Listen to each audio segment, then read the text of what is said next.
Hi, this is William Ramsey. Welcome to William Ramsey Investigates. On today's show, I have a guest who's supposed to be showing up. He's kind of working on some technical issues. His name's Philip Fairbanks. I've talked to Phil 3 times in the past. We talked about his excellent book titled Pedogate Primer, The Politics of Pedophilia. I think that was back in 2020. And then we talked earlier this year about 2 subjects. One was the MK Ultra mind control experiments done or conducted by the CIA and the U.S. government. And then he and Roberta Glass sat down with me and we talked about another important book titled The Witch Hunt Narrative by Ross Chait, Cheit. So you can go back and listen to that. We went for about 90 minutes on that book alone. So much important material in that. But today we are intending, if he shows up, to talk about a documentary that just came out on Netflix. And I asked him to share some stuff with me. He talks about Savile in his book and actually did a video on it. I found out after I invited him to talk about this documentary. But it's very interesting how Netflix handled this. I don't know the background, the full background of this documentary, but they clearly didn't go into the darkest side of Jimmy Savile, which really was kind of his occultism and some of the other really dark stuff. But you can see if you're watching on YouTube, you can see they just shaped this almost kind of like an Epstein thing where they didn't go into some of the darker things, blackmail, the politics of it. And they just stuck to the story of him being a serial sex predator. And but there's a lot of other dark stuff that he was involved in. I mean, I think a lot of that stuff came out in time. And that's what was left out. So that's kind of the title of this talk. If you're listening to the show on my podcast, William Ramsey Investigates, I don't have any marketing budget. So if you can share this show on your social media, I'd appreciate it. And also, if you kind of like the work I do or like this inquiry, please go to Apple iTunes and give me a 5-star review, because that will help. Just kind of help with the algorithm and stuff like that. So anyway, so yeah, I don't know if Phil's going to make it or not, but I'll just go solo. I mean, I just have this time set aside. But there's just so much. I mean, I collected information about Savile over time. And I'm just going to share some of the stuff that I've saw from Savile. Like, he was connected to a bunch of other people who were arrested after he died. He was never prosecuted, but there were some interesting things that I saw on his gravestone. This is kind of like the sign of Pan with the 2 thumbs up. And there's all kinds of stories about Savile being involved in satanic rituals. And I'm gonna put up a couple of the kind of articles that I saw after he died. But like, this is one. There's one in it. Like, this is a known. This is a known publication. The Express is talking about it. Jimmy Savile was part of a satanic ring. Jimmy Savile beat and raped a 12-year-old girl during a secret satanic ritual in a hospital. The perverted star wore a hooded robe and mask as he abused the terrified victim in a candle-lit basement. He also chanted Hail Satan in Latin as the other pedophile devil worshippers joined and assaulted the girl at Stoke Mandeville Prison in Buckinghamshire. The attack, which happened in 1975, shines a sinister new light on the former DJ's 54-year reign of terror. Savile, who died at age 84 in October 2011, is now Britain's worst sex offender after police revealed he preyed on at least 450 victims aged 8 to 47. The girl kept her torment hidden for nearly 20 years before finally opening up to therapist Valerie Sinison.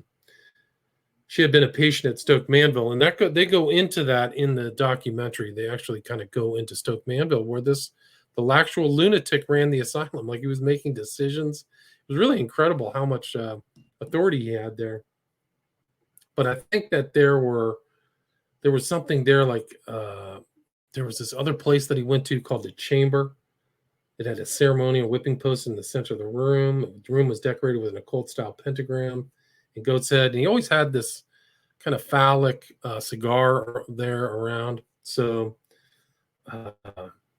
there's a substantial amount of information that shows Savile was invited to satanic rituals in Whitby on a number of occasions. once someone made a recording of what unfolded, and that film is still said to be in existence in DVD form. From what I understand, this was not so much a serious satanic ritual, but celebrities and local dignitaries dancing around naked with the satanic theme going on. But it's just so much more that they left out. So it's really kind of and you don't know what the executive decisions are made on Netflix. So I don't know exactly, what kind of decisions they're making. But one of the interesting things about Savile, which I found fascinating, is kind of his decorative style ties in to the same kind of themes that I saw on Eyes Wide Shut when I was talking to Sean McCann about that. And you can see the red background here. This is from the documentary. But he was networked with the Queen, the Pope. There's just so many people. The King, Prince Diana. It just shows how, and he was obviously a member of the British Empire, I think. So he became Sir Jimmy Savile. Here he is with Thatcher. He's the one, it's remarkable how much access he had because he's the one opening the door at 10 Downing. It's off the charts. Here he is right here. So they're like playing around. So there's Savile opening the door. And so he's just very networked. But what they left out is that he was friends. There's a remarkable picture of this guy with a serial killer, like an infamous serial killer, the Yorkshire Ripper. And that's kind of where I think he had he was actually the seventh son. So like a witch son is supposed to be the seventh son. So Jimmy was seventh in line. I don't know if he was the seventh son of a seventh son, but he may have been marked from birth as kind of a witch. And it's pretty clear that he knew hand gestures and things like that. But I have a picture of him with one of these, with the Yorkshire Ripper. Let me see if I can find it. It's kind of an infamous picture around the internet of him. And I think the old boxer was Frank Bruno, was the boxer that he's with. But it's just not popping up right here. But this is also, so I showed that earlier picture of him with the thumbs up, but here he is again, doing it again. So it's almost like he's making the sign of pan here. And he had kind of weird ideas. Like he had this weird haircut. Let's see if this is it. He actually reminded me kind of a medieval jester. Like he had that kind of quality to him. But somebody has said that this haircut, like he had this weird kind of serial killer connection to the Yorkshire Ripper and then the Moors murderers. One was Myra Hindley. Somebody said, I read somewhere that he's emulating her here. He does kind of strangely look like Myra Hindley, which is weird. But where's the Yorkshire Ripper? Which I can't find right now. Let's see if I can find that. But yeah, so the Yorkshire Ripper, let's see. He also, I can't find that picture of him in the Yorkshire Ripper. I'm sure somebody's got it.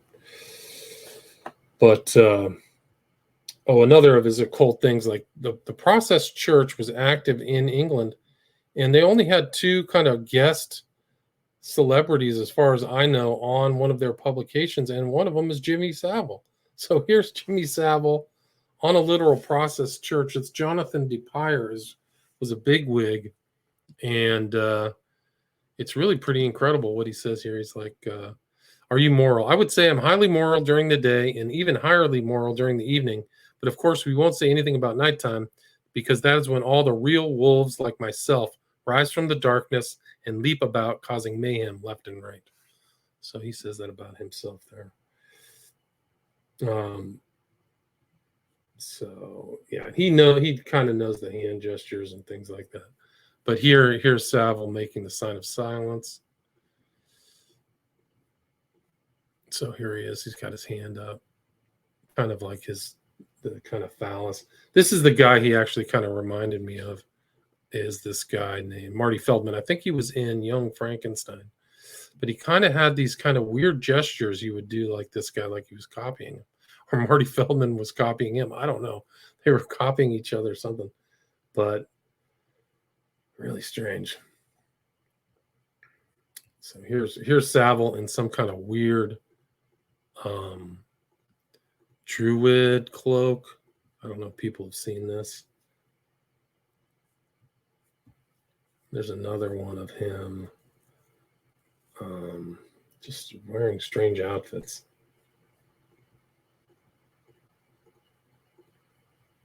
I hope Phil shows up, but I don't know. Weird stuff. But one of the odd things also about Savile, oh, here he is with a mask. This is kind of an odd one too.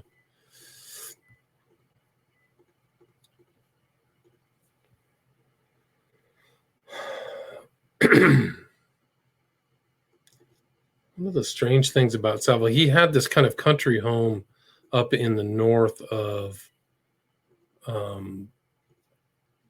think it was in Scotland or something like that. But you can see him here in front of it. He's got his kind of trademark cigar. So he's gesturing for the public. But after he died, somebody went and defaced it. They went and put some graffiti on there calling Savile a beast. So that was pretty interesting. Let me see if I can find that picture.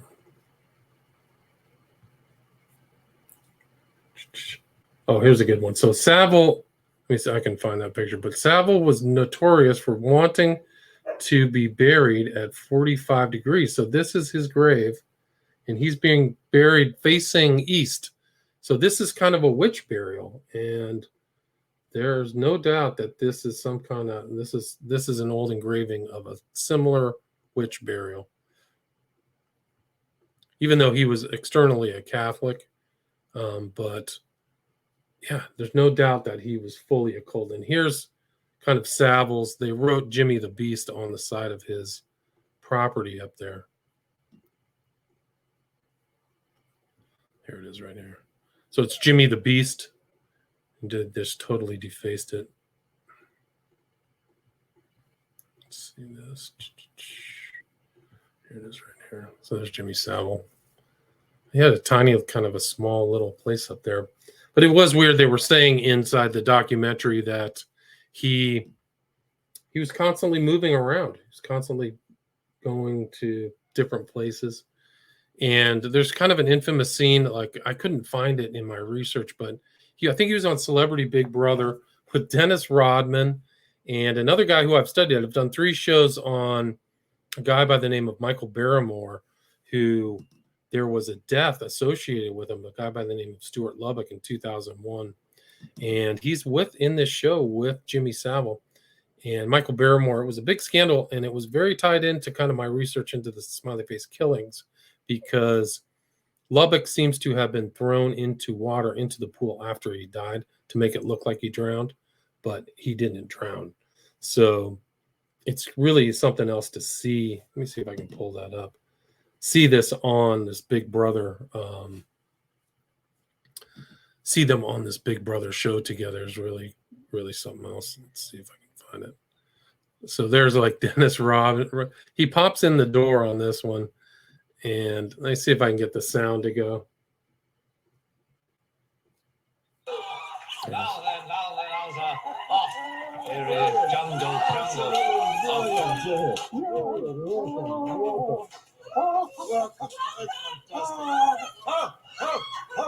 It's a champ.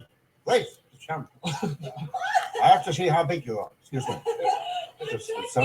That's on the He's talking to Dennis Rodman. I want you to know that I have a violent temper, but you have nothing to fear from me. Thank you. Good morning. This is Tracy. This is the legendary Jimmy Savile. You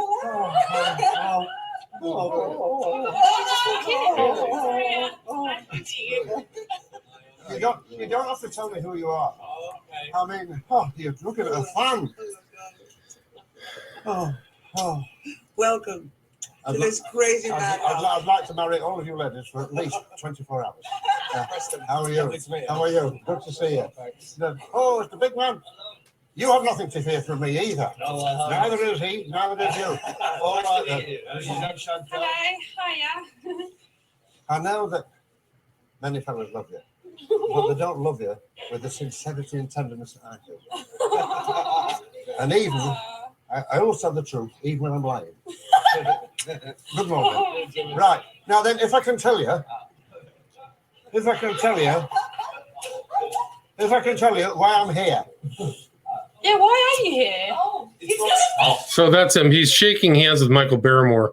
So this is after this whole thing happened with Barrymore, but then he goes on to kind of log roll for Barrymore. Like, oh yeah, Barrymore's a great guy, but Barrymore, yeah, some suspicious stuff. So you can go through my old shows and talk about Barrymore. So these guys have a pretty peculiar kind of past, but yeah, it's just really something else to see. I think this guy on the far left is also kind of a popular alternative commentator. I can't remember his name offhand, but I think he's an MP.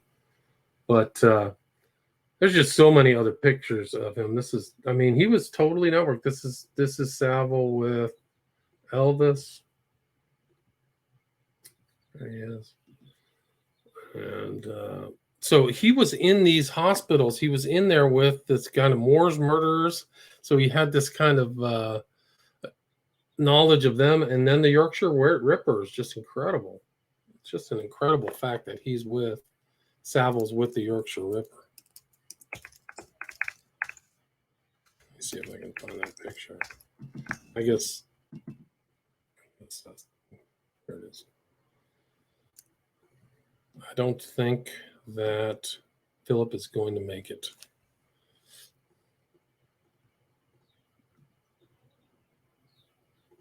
So this is a picture of Savile with, oh, there he is. Philip. I just said that you weren't going to make it.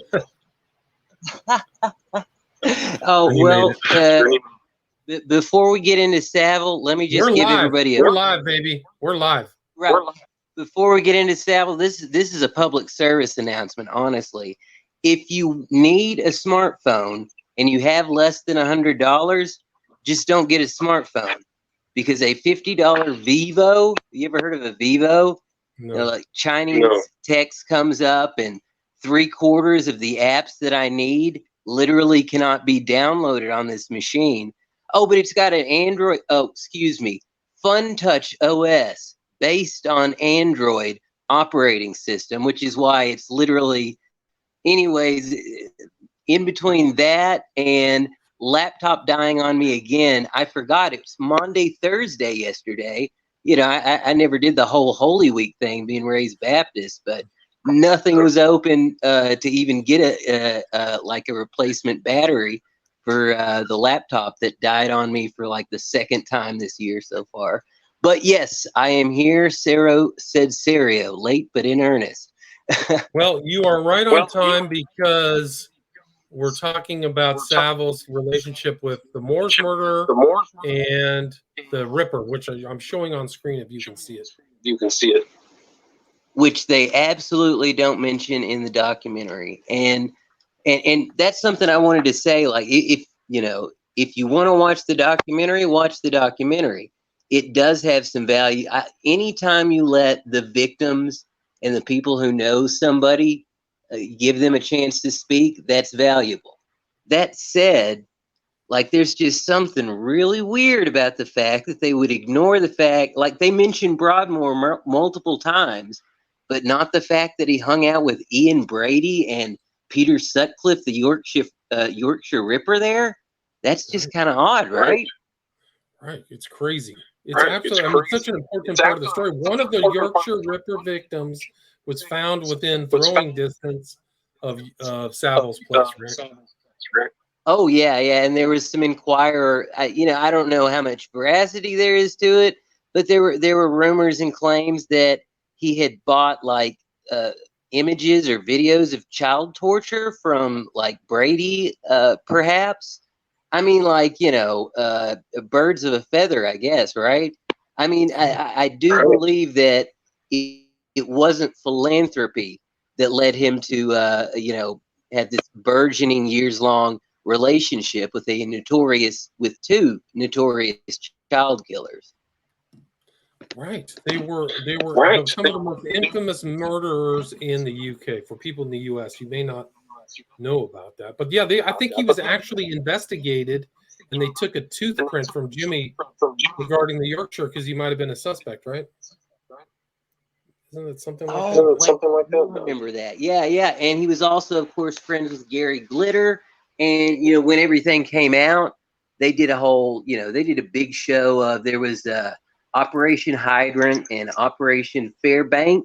Not Fairbanks, no relation. Also Operation U Tree. Do you remember that? In U Tree, yeah, there were like a half a dozen of what they called historical institutional abuse inquiries.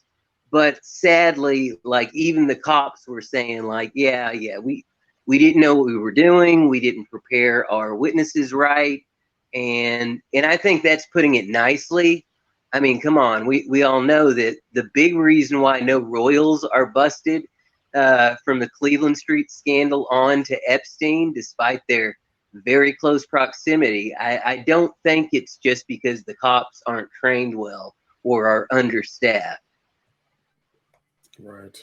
It's just incredible. And he was given a house at that hospital too, right? So like the lunatic was running the asylum. He literally, yeah.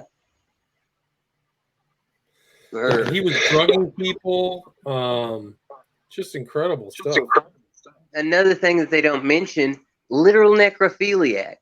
You know, because it was Broadmoor and the kids hospital. And I have a feeling because, you know, like they asked him, you know, that's one clip they had in the documentary where it was like, well, you know, 20 minutes or 28 minutes is a gimmick, but if you do something for 25 years, you gotta love it.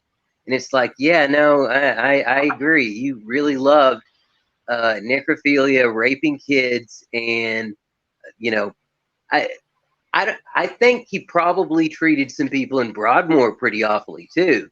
Just the fact that he was friends with you know, the Yorkshire Ripper. I think that was more of a hey, we've got shared interest kind of thing, more so than. But yeah, I mean, whether it's a mental health institution or a prison or whatever, like sociopaths love places where you've got a captive audience who can't talk back and are under your thumb. So like a full-on necrophiliac, but also involved in satanic rituals. People have seen him at satanic rituals. He would repeat a number of occasions like satanic dictums, like I am above morality. I'm totally free. I'm not constrained by anything. I stand for ultimate freedom. These are all Crowleyan type statements. Did you feel like they almost hinted at that a few times in the two-part documentary? It's like they were teasing us, like, no, don't worry, we're going to get around to that. Like right down to, I did like it was very stylish. It was slick. I liked the way the part one ended with, you know, clips from an interview, and he's like, hey, what's all this now? Because, you know, he's suddenly discovered he is not going to get softball questions. And he's like, this sounds like there's going to be some part two or something. And I was like, hey, maybe that's it. That's a great hook. If they had decided to do a part two that covered all the stuff that wasn't in part one, that would have been a genius way to end it, you know? But sadly, no, part two was just more of the same.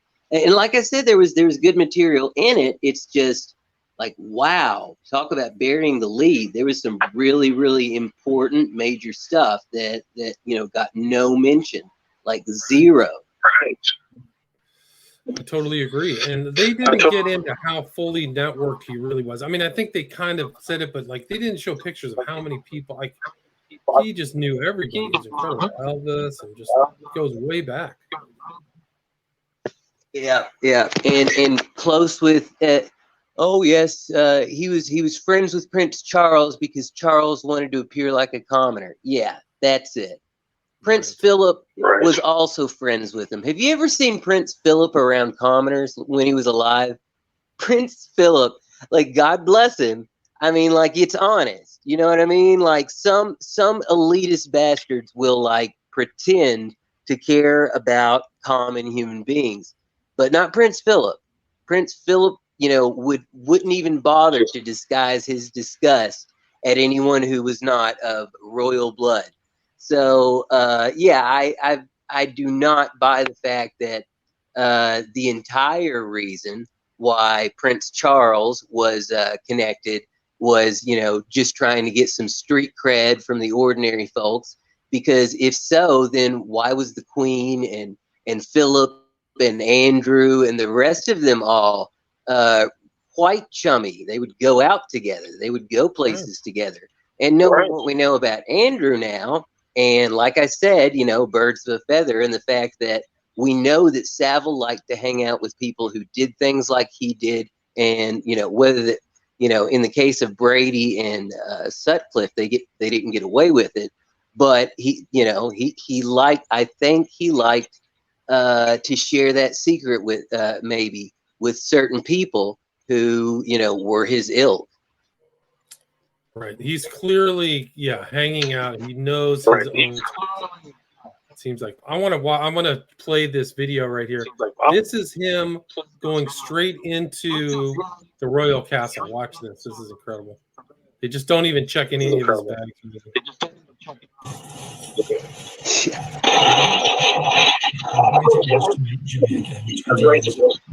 I remember so well. You when I was there, and you stood out to him. I remember so well taking him into the Palace of Westminster. I've taken many guests in over the years, but he's the only one who was simply waved through security. No airport-style scanner for him.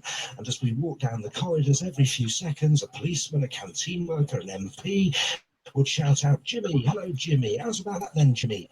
He had everyone under his spell. And everyone fell for his trick. Portray him as he wanted, and he'd get away with anything. Hospitals have rules with patients and things like that. Well, because I'm dyslexic, I want to be. I don't understand rules. Here you go. Phil Hornby, former... He's constantly hinting at that. I don't understand rules. I don't understand that stuff. It's too much. That's what I want to be. That's good. And I'd heard another, I don't know if it was in this or somewhere else, where a lady was like, well, you know, he would play dumb. He would play like he just didn't know any better. And people would be like, oh, okay, maybe he's simple. He was like, he literally would play simple sometimes, and people would play along with it. But yeah. And here he is in this kind of magic attire. He's making a magical gesture that means I'm initiated. When you put your arm in that kind of gesture, there's other. I've got Crowley doing that. I mean, it's yeah. Oh, that's another, like even that tiny little clip. That was like what, you know, maybe 45 to 90-second clip, and mesmerized, under spell, trick. I mean, like it was. I mean, it after the part 2 started and was half over, and I started to realize, wait a minute, they are not going to get into any of this.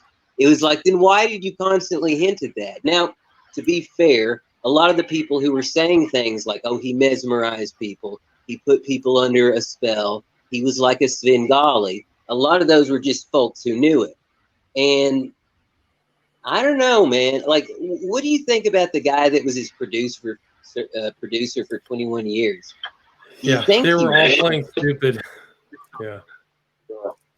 They didn't have a lot of really good excuses. But I think that there was hints that he was manipulating people. Like I took in my notes that he alerted his legal team, he would threaten people with legal action, finish up at the Old Bailey, you know, so like he was putting it all. Yeah.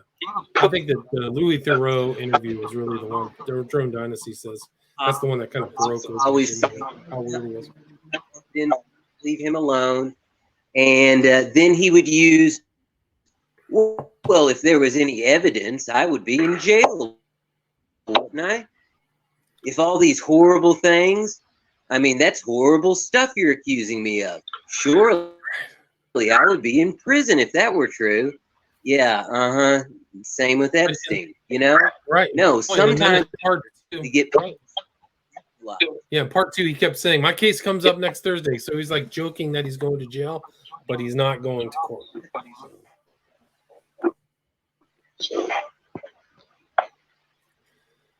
really strange. I don't know. Maybe Yeah, next really Thursday, if next Thursday was a euphemism for Judgment Day, then he has had his trial. And I don't know. That was another thing that got me. The bit about how, like, what did they say? His hands were like knotted together as if he was desperately praying at the end of his death, because he was apparently raised like really strict Catholic religious, but I mean, like, so was Crowley. In fact, I think the strict fundamentalists and in both of their cases also abusive upbringing kind of like painted the idea of Christianity to them at a young age. So I mean, like, if you got abusive parents who use the Bible to, justify their abuse, yeah, I can see where you might get the idea that maybe, I don't know, maybe the devil's the good guy and everybody was lying. I can get that, but no, I don't know. I don't know if I buy that. No, and that's another thing I wanted to bring up though, is like, it's hard to tell with him. Yeah, I definitely believe there's an occult angle. But even with Aleister Crowley, I think some of the stuff that he said and did was like a smokescreen. Like, what's the bit from the Book of Lies about you take a child of perfect intelligence and you sacrifice him? But if you asked Crowley or an OTO devotee, they would explain, with footnotes, citations, and sources to other material by Crowley and his notes and other things that he referred to. Oh, no. See, that was a sly joke about onanism and recycling your bodily juices. I'm trying not to be graphic here. Right. But that's what he literally off the whole, I think it was Book of Lies, where it says something about, how you need to make a sacrifice of a young boy of perfect intelligence and blah, blah, blah. And so a lot of that stuff can be taken either way. In some cases, it might be both ways. And if so, then having that plausible deniability makes it just that much easier to make it look like, it already looks ridiculous. Even if you know the background, sometimes the truth sounds ridiculous. It does, and here he's wearing like a lot. This is a ring he made out of a real person's eyeball, according to what I read. So that eyeball ring, yeah, he just had so much occult stuff. Here he is again with the eyeball ring, and that's actually seen. That symbolism is seen in Clockwork Orange. Oh, I didn't know that. But the first thing I thought was like, guys like Ed Gein and Henry Lee Lucas and, a lot of serial killers like to keep, trophies, right? And I think in some ways, obviously, it's a way to relive the height of the moment. But in other ways, I think in some cases, there's a ritualistic aspect to it.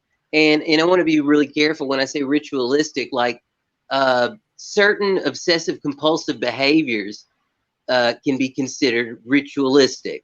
Like I think when people use the term ritual or ritualistic, they get something in their head that like, oh, you believe that like, the Illuminati can fly on broomsticks or something. No. I mean, I wake up in the morning and I have a cup of coffee. That is my daily ritual. Right. And it's not a magic trick, but if I don't abide by that trick, my day will be cursed. So yeah, a ritual doesn't necessarily have to be occultic or satanic, but in the case of Crowley, yes, ideology, and like William James was also interested in mysticism, and he played with a nitrous oxide. He had a quote unquote enlightenment experience and saw like samadhi and satori under the influence of laughing gas. So even before Crowley, there's been kind of an interplay between the social sciences and psychology and the occult.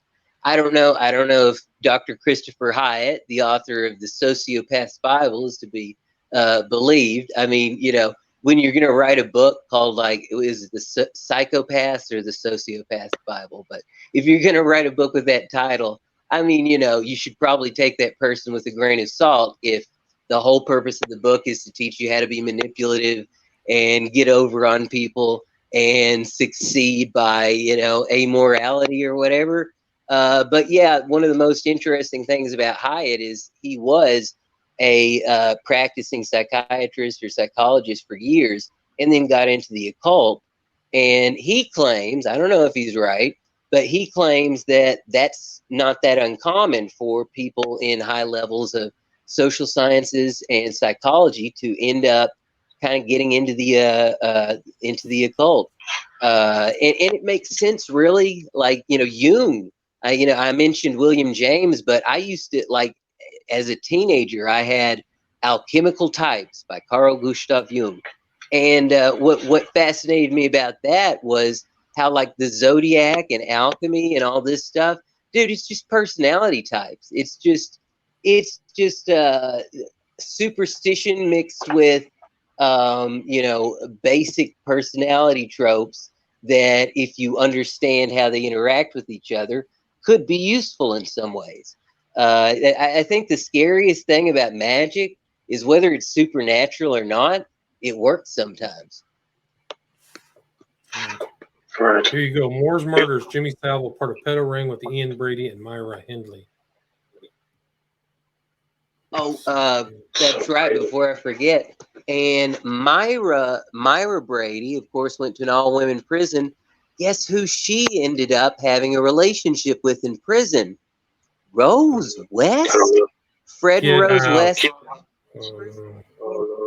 By the way, that story always bugged me too. Like, not just because it's incredibly graphic and awful, but the fact that he was known by the cops, just like Gacy.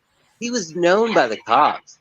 They knew he was a criminal and did awful things, but he would also, quote, grass on folks. He was a narc. So he got away, They liked the fact that he stayed, with an ear down to the ground when it came to crime and whatnot. So they used him. Right. So here's the highlight here. It is known that Savile visited them both inside. I believe they were in a rig of some sort. That's crazy. Yeah. I mean, like, they definitely at least bonded over shared interests, I'd say. Right. I mean, and I think he was alleged to might have killed a 12-year-old girl. Have you heard that, Savile? What's that? Have you heard that Savile maybe have been involved in the murder of a 12-year-old girl? Oh, I'm not sure if I'd heard that. I can't recall off the top of my head. But knowing that he, at the very least, raped terminal children, and some of them after their death and before their death, that's another thing that, the necrophilia, not once mentioned. Dude, why did he want to work at a children's hospital? It wasn't even just proximity to victims.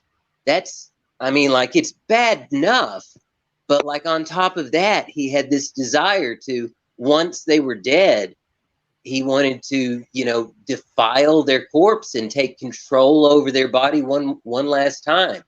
He was definitely a control freak. By the way, I see some comment about the VIP pedophile ring. It was at the Kincora thing. I remember, what was it? The ICPE or IPCE. There was the International Emancipation of Pedophiles and Children. Or it was some, like, it was basically Prostasia and NAMBLA for the UK. Except for the fact that it literally did have some Parliament support. Like, Parliament support.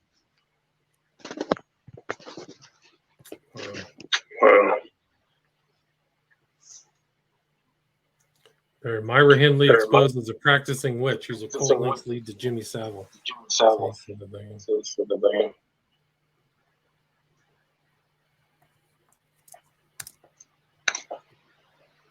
That's crazy. You still there, Philip? Yeah.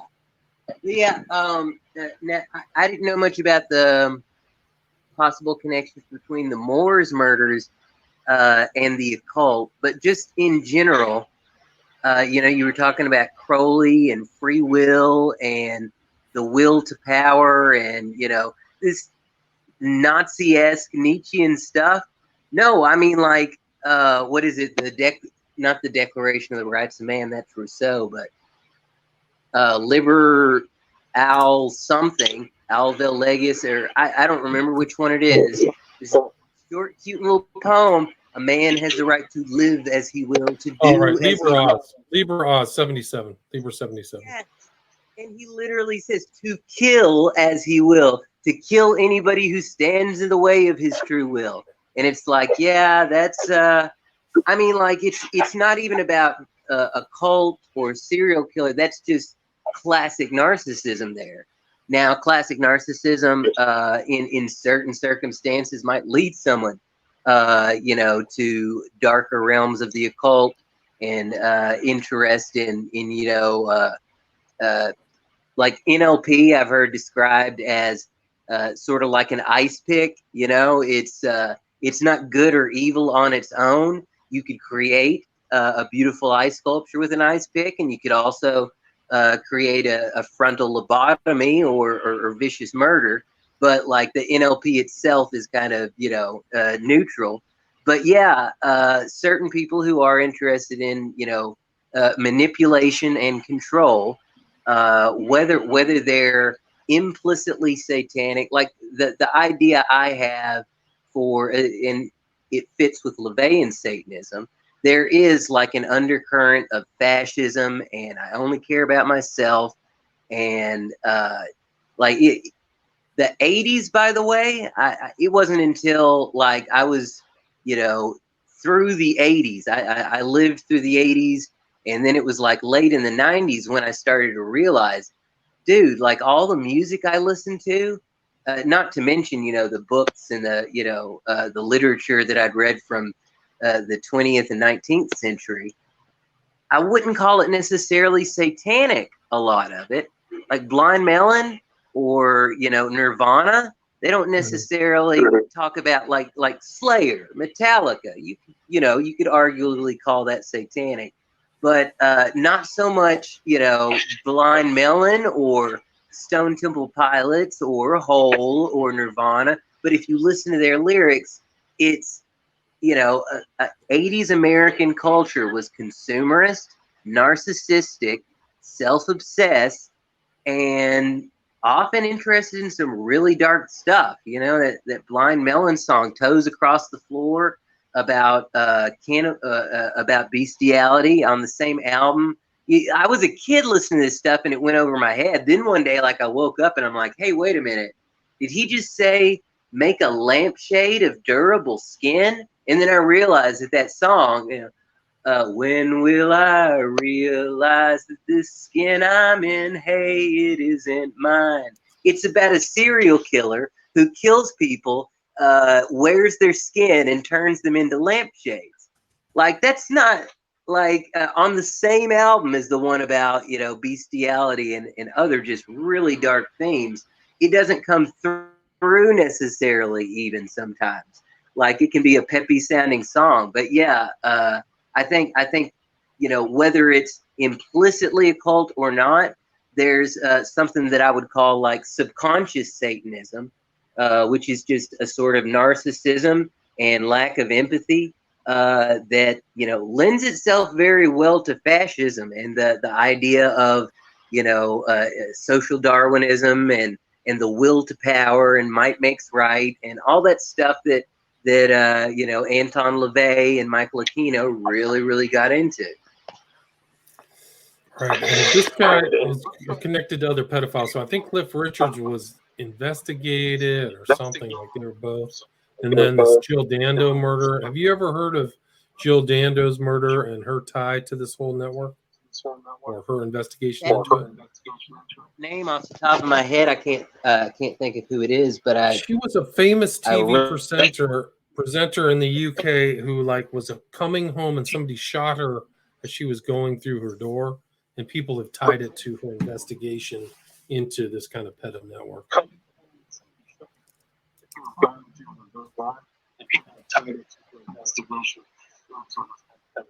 Wow. Yeah. Like, I didn't catch the name of whoever was commenting that jumped up there on the screen, but Kincora and the IPCE or whatever it was, there were royal ties. There were, one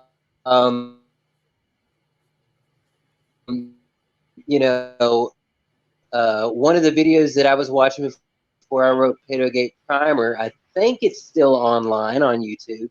It's called 30 years or 40 years of nudge and wink jokes about Jimmy Savile. And it literally is just that. It goes all the way back to 1978. Bear in mind, most of these were live off the cuff stuff because the BBC does a lot of those, like game shows and presenter shows and stuff.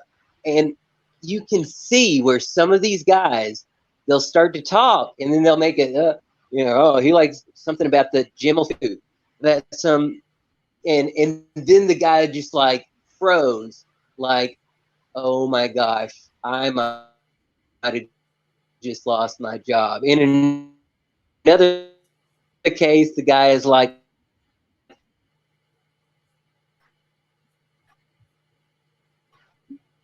I think we just had some technical difficulties. I believe we went off the air in a few counties there. Apologize for the. And I'm like, yeah, I bet you went off the air. Like, yeah, I don't know who cut the power, but yeah, very known as when the Sex Pistols released "God Save the Queen." She ain't no human being. It hit the top 10, even in the UK. And because the Brits are so weird about their royalty stuff, I believe that at least for a time they would put asterisks to kind of like, it was like God's stuff, but it wasn't that they kicked him out of the BBC for 4 decades. No, he was on with John Peel. Is it John Peel? Recorded with it was the Beatles. Recorded, and they kicked it 40 plus years.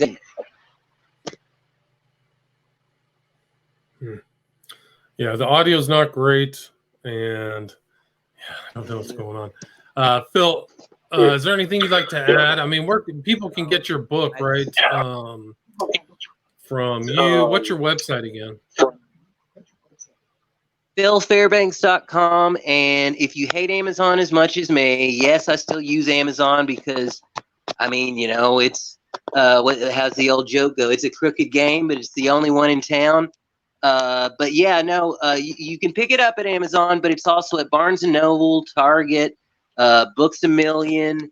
There's a store in Poland. There's a store in Taiwan. There's a store, online retailers at least in 5 or 6 different countries, from Australia to Asia to Europe to the U.S. So Pedogate Primer, the politics of pedophilia. But like I said, hit up PhilFairbanks.com and you can find all my contact info. If you can't afford a copy, I will send you a copy because, for this book especially, I knew it would happen eventually. I didn't think it would take almost 2 years, but like a couple of months ago, some guy, this guy is just cashing in on that whole Pizzagate and QAnon. Somehow, I figured out that there was going to be a Pizzagate and QAnon 15, 20 years of my time, waiting for it to become marketable. No, that's not at all the case. And that's, because I knew that somebody eventually would say that. I do always try and make sure to offer the book for free because, on a topic like that, that's the last thing you want to be accused of, is being like a profiteer off of misery. But I do believe it is kind of an important book because I do try to steer away from the, too much conjecture. And because there's a lot of stuff that I believe may be so, but unless I have evidence to say it's so, I keep that to myself and, well, the occasional podcast. Right. Yeah. The Pedigate primer does cover some Savile, some Alarmger kind of networks, political networks, stuff like that. So people can go check that out. But yeah, the audio is not great. So I'm just going to let this one end. Thanks, Phil. Thanks for your time. Oh, sorry about that, man. That's okay. Take care. Cheers. Until next time. That's okay.